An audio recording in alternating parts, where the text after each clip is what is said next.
वाले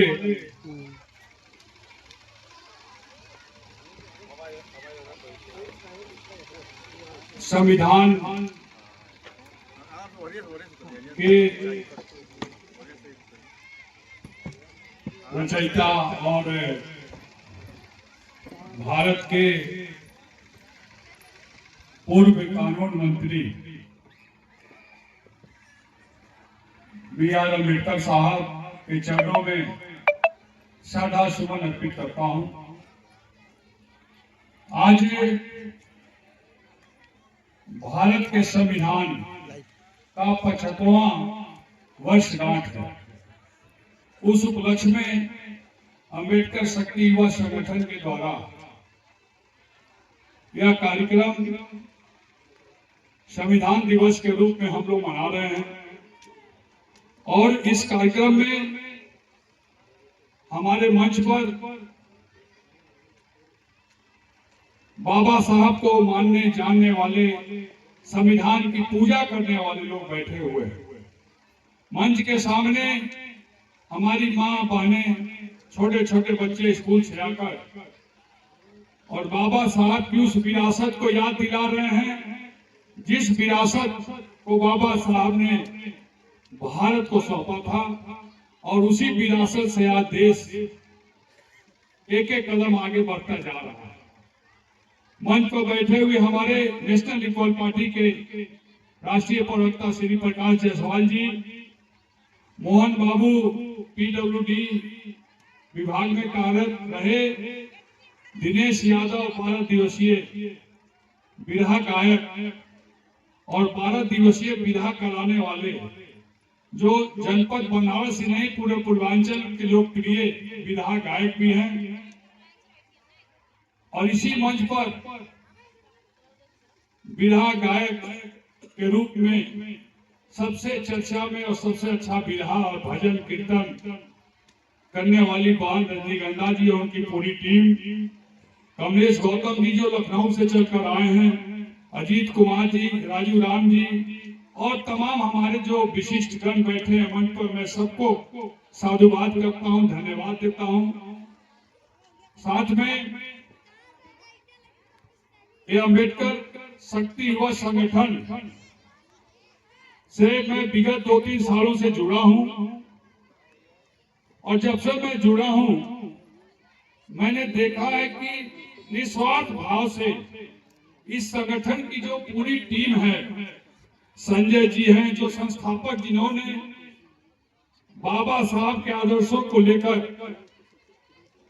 मन में एक सपना पालकर इन्होंने पार्टी नहीं बनाई लेकिन एक संगठन बनाया कि समाज के दबे कुचले, शोषित, पीड़ित, वंचित, अशिक्षित, किन्हीं न किन्हीं कारणों से जो शिक्षा प्राप्त नहीं कर पा रहे हैं, उनके घर तक शिक्षा कैसे पहुंचाया जाए।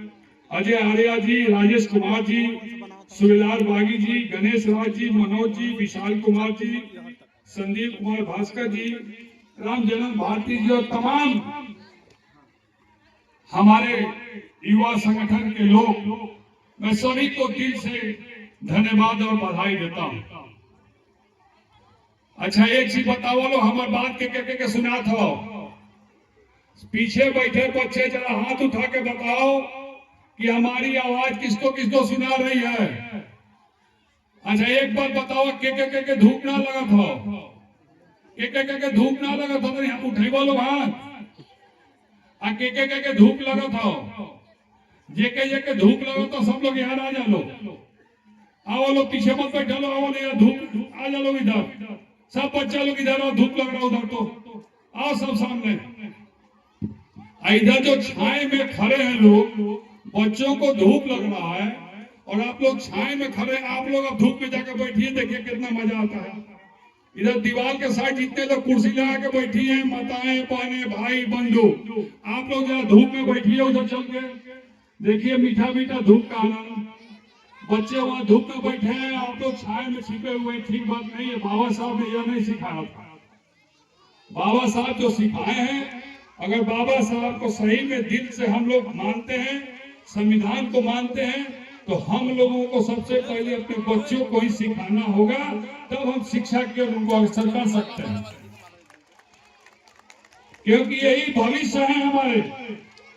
हम लोगों ने देख लिया, अब हमको इनको आगे बढ़ाना है और बाबा साहब के बताए गए सारे रास्ते पर चल के उसकी शिक्षा और दीक्षा इन बच्चों को देने की जरूरत है। और इसी के लिए कार्यक्रम हो रहा है। यह अम्बेडकर शक्ति युवा संगठन कोई राजनीतिक पार्टी नहीं है, और यह इनके जितने भी मेंबर्स हैं, मैं सभी को जानता हूं। किसी के जुबान पर शिक्षा कैसे सबको प्राप्त हो जाए, इसके अलावा मैंने कभी कोई बात सुनने का काम नहीं किया।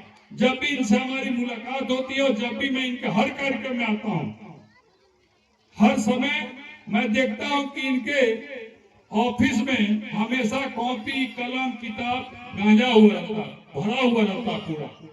और मैं पूछता हूं हर बार कि बटा कि नहीं बटा, बोले बट गया, दूसरा आया है। मैंने अभी तक अपने जीवन के 55 साल के उम्र में इस तरह की संस्था नहीं देखा जो संस्था के मेंबर खुद कमाते हैं और बच्चों को पढ़ाने में लगाते हैं, और उन बच्चों को पढ़ाने में लगाते हैं जिन बच्चों के जानते भी नहीं हैं। ऐसा होना मतलब बाबा साहब के पद चिन्हों पर चलने की निशानी है। सही अभी ये भाई हमारे जो संचालन कर उन्होंने कहा कि वह संगठन किसी से 1 रुपया चंदा नहीं लेती है, यह हकीकत है। और मैं इसको स्वीकारता हूं, क्योंकि मैं जब से जुड़ा हूं, यहाँ आता हूं तो भाषण के अलावा और कुछ देता नहीं हूं। देते आप हैं हमको मंच देते हैं, माइक देते हैं, पानी पिलाते हैं, नाश्ता कराते हैं, और बच्चों को टॉफी चॉकलेट बिस्कुट और भोजन तक यहाँ कराते हैं। ऐसी संस्था मैंने जीवन में अभी तक देखी नहीं है, और आगे पता नहीं क्या होगा। सही बात है, जो लूटने वाले हैं लूट रहे हैं, और हम लोग अपने घर का अनाज निकालकर बेचकर और जिनको जानते नहीं उनको पढ़ाने का काम कर रहे हैं। मुझे तो नहीं लगता कि ऐसी संस्था बाबा साहब के जाने के बाद कोई संस्था बनी, क्योंकि बाबा साहब यही चाहते थे कि निचले पैदान पर बैठे हुए लोगों को किस तरह हम शिक्षा के ऊंचे वाले पैदान पर ले जाएं, और बाबा साहब का प्रयास को सफल बनाने के लिए अजय आर्य जैसा भाई और अम्बेडकर युवा संगठन जैसे लोग आज उस काम को पूरा करने में लगे हैं। लेकिन झंडा और डंडा बनाकर राजनीति करने वाले लोग तो बहुत हैं, हम लोग भी राजनीति करने वाले लोग हैं।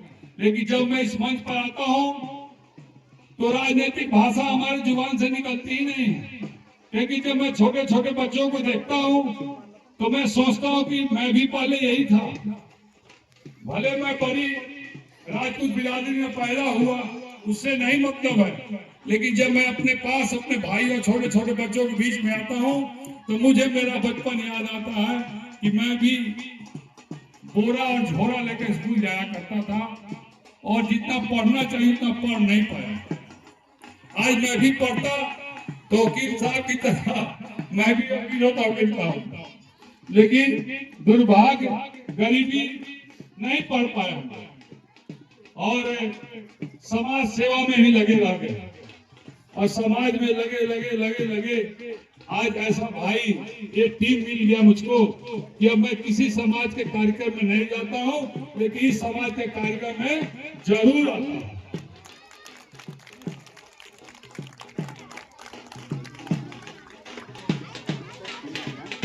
आज संविधान दिवस पर मैं सिर्फ इतना ही कहना चाहता हूं, आज हम लोग को समझने की जरूरत है कि संविधान है क्या। संविधान एक यंत्र है, एक मशीन है, जिस संविधान के तहत, जिस यंत्र के तहत आज हम और आप एक मंच पर खड़े हैं। ये संविधान इजाजत देता है, ये संविधान ने हम लोगों को इजाजत दिया है कि सबको पढ़ना ही होगा, सबको पढ़ना ही चाहिए। लेकिन हमारे कुछ गार्जियन ऐसे हैं जो बच्चों के पढ़ाई पर ज्यादा ध्यान नहीं देते हैं, जिसका कारण है भगवान बुद्ध ने कहा है कि दुख है तो दुख का कारण भी है, और दुख का कारण है तो उसका निवारण भी है। लेकिन जब हमारे गार्जियन बच्चों को दुखी बनाते हैं, उसके निवारण के बारे में नहीं सोचते, तब जाके बहुत ज्यादा दुख होता है। जिसने भी अपने बच्चे को पढ़ाया वो हमेशा आगे गया है, और जो पढ़ेगा वही पढ़ेगा, ये तो सब लोग जानता है। अच्छा, यहाँ जितने बच्चे बैठे, कितने बच्चे स्कूल जाते हैं? हाथ उठाओ तो। सभी लोग स्कूल जाते हो? डेली स्कूल जाते हो? इतवार को भी स्कूल जाते हो? इतवार को स्कूल नहीं जाते हो? काहे? अच्छा, इतवार को छुट्टी होता है। अच्छा ठीक है, तब इसका मतलब पक्का है कि तुम स्कूल जाते हो। अगर जो स्कूल नहीं जाता उसको इतवार समार का मतलब ही नहीं समझ में आता। ये बहुत खुशी की बात है कि अजय आर्या जी के प्रांगण में कम से कम 6 बच्चियां हैं, तो पढ़े लिखे बच्चियां हैं जो स्कूल जाते हैं, और यहाँ से प्रेरणा उनको मिलती है कि तुमको स्कूल जाना ही है। इसी के लिए तो बाबा साहब ने संविधान को लिखा, 199 लोगों को लेकर इस संविधान को बनाया, और कहा कि स्कूल में पढ़ाई बराबर की होगी। अभी स्कूल में पढ़ाई जो होगी वो मजबूत के लिए दूसरी पढ़ाई और कमजोर के लिए दूसरी पढ़ाई नहीं होगी। और बाबा साहब ने जो हमको संविधान दिया, उस संविधान के तहत आज हम लोग यहाँ मंच पर खड़े हैं। हम लोग के बीच में हम लोग के अतिथि